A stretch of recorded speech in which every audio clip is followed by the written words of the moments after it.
Hey guys, this is Mitch with the Department of Bad Ideas, and if you kind of notice here, my hair's still a little bit wet. I take a swimming course every Monday. It's a pretty rigorous one, and I realized there's something I never really talked about on my video logs here, and I think it's a really important thing considering how much of it I partake in.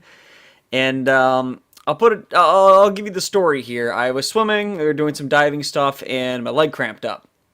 Now, the reason I leg cramped up is because I was dehydrated. So right now I'm sitting here with I got a heat pad thing stuffed in the leg of my pants to keep the pain down and get rid of some of that swelling before tomorrow kicks in. But it made me realize something. When you're doing voice recordings, for example, because I take a lot of courses involved in speech, and I figure, if I learn something, I might as well spread it to you guys so you don't have to dump a bunch of money on a college course like I am.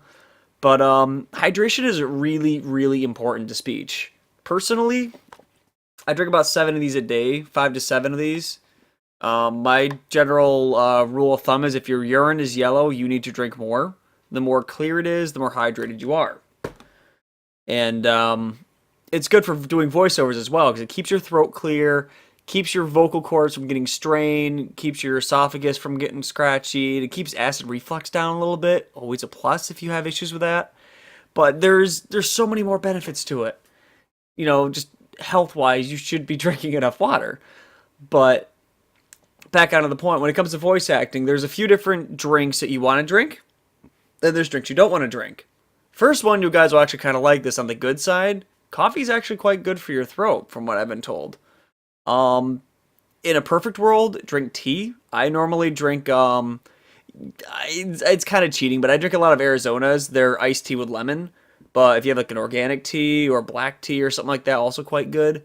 That is beautiful. That lets you keep the quality of your voice intact, let you enunciate properly. Because if you get dehydrated, your tongue will stick to the roof of your mouth.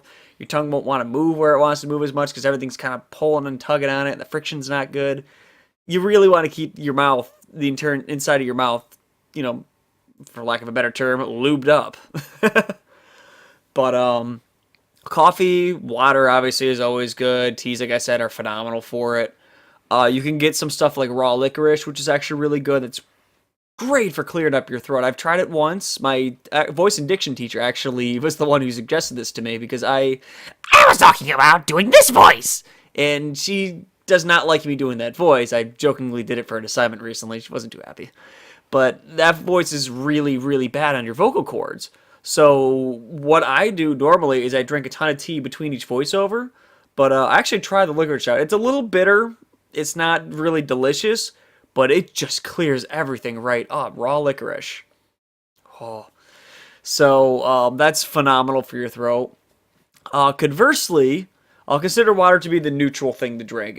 It can only help you.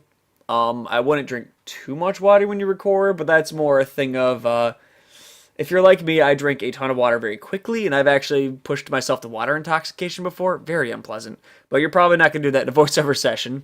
I say that more because you don't want to be running back and forth between the bathroom every 2 seconds. That's not very productive. But back on topic. Things you want to avoid, you do not want to drink soda.